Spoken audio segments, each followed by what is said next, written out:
Good morning. Can you hear us? You might Yeah, have to I can unmute. hear it. I can Okay, hear you now. there you go. All right. Well, good morning. Good morning. Good morning.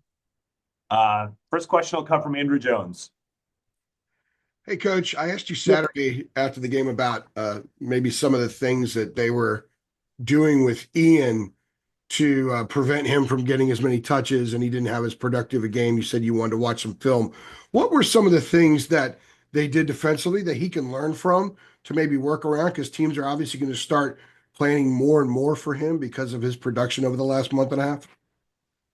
Well, obviously every game he's getting more and more attention, and rightfully so, by the way, that he's playing. Um, I, I don't necessarily think Stanford did anything drastic. It's just, the way that Ian has been playing, he's at the top of the list in terms of trying to keep him out of transition, try to keep him out of the lane, try to keep him from the basket. And just in regards for the entire team, we went to the free throw line, I think 24 times, made 20 of them.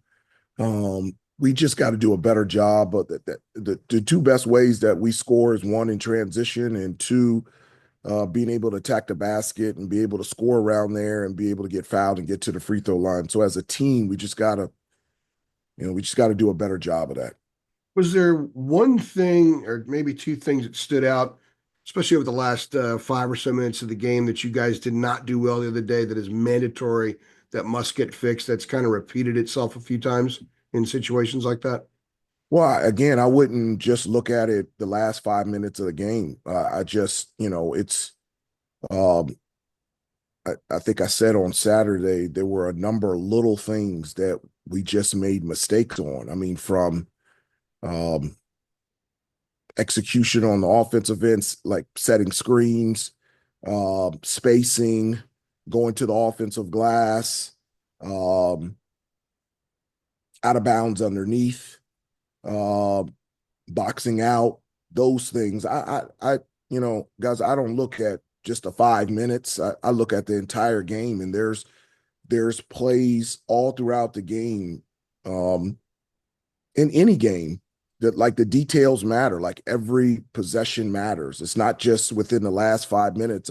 It's the entire game that you have to look at and look at ways to continue to do the things that you're doing well, and also the things that you aren't doing well, how to fix those and make those consistently things that you're doing on the good part. Thank you. Appreciate it. I'll go next to Jeremiah Holloway. Go ahead, Jeremiah.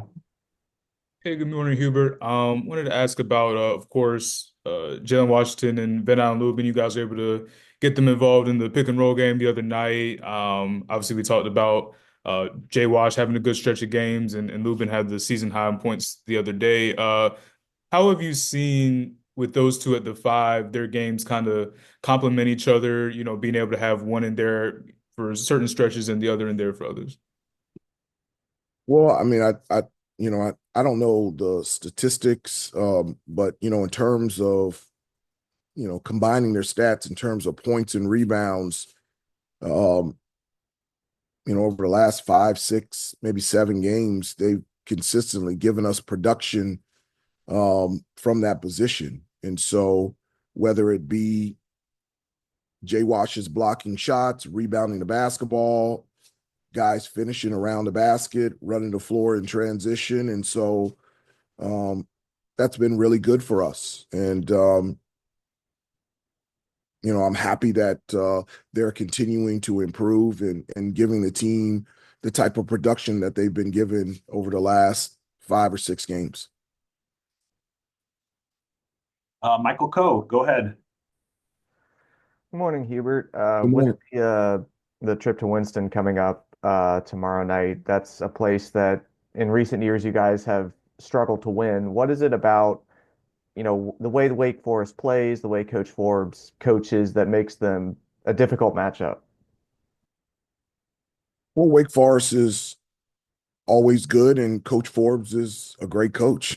I mean, but I mean, you're right. The last 2 times that we've been there, we haven't played our best. We haven't played well, and we just hadn't played well. But we had a good practice yesterday. We'll have a good one today, and we're excited about the challenge of playing tomorrow night. Brett Friedlander, go ahead. Staying with the Wake Forest theme, Hunter Salas has got 6 straight 20-point games. What makes him so difficult to defend?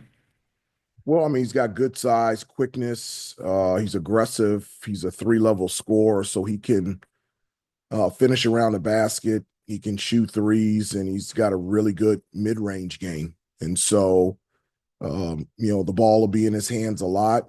He has the green light to be able to attack on every possession. And, he gets after it defensively too. Like, he's a really good defender, active defender that gets steals and deflections. Like, he's a two-way complete player. And I think those are some of the things that make him really productive, and why you said, he's on a stretch of, was it 5 or 6 straight 20-point games.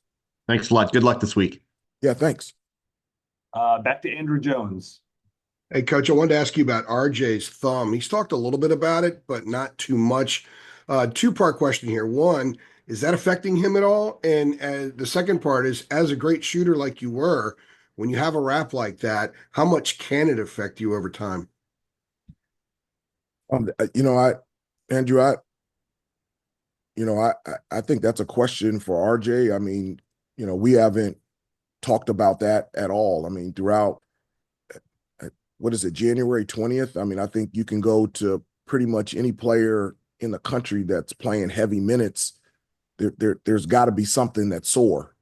So, I've been blessed to be able to coach RJ the last 5 years, and I couldn't think of a better person and a better player to coach over these last 5 years. I've absolutely loved it. Thanks. Brendan Marks, go ahead, sir. Hey, Hubert, how are you? Good. I'm doing good.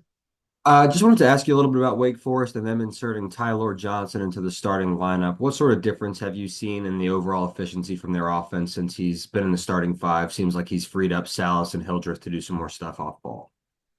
Well, I mean, one of the things that you talk about the freedom and the spacing to be able, to be scorers, to be more on attack from an offensive standpoint. I think, the responsibility of getting a team in the offense, getting everybody set, that is something that obviously both of them can do, but it allows them to really be impactful on the offensive end in terms of thinking attack. They're both great distributors. They can create not only for themselves but for their teammates. But I think it puts them in a position where I think naturally where they fit from an offensive standpoint, where they can first think, score and attack and create, as opposed to getting everybody else involved. Thank you. Hubert, thank you for the time. Appreciate it. Yeah. Have a good day, guys. See you guys later.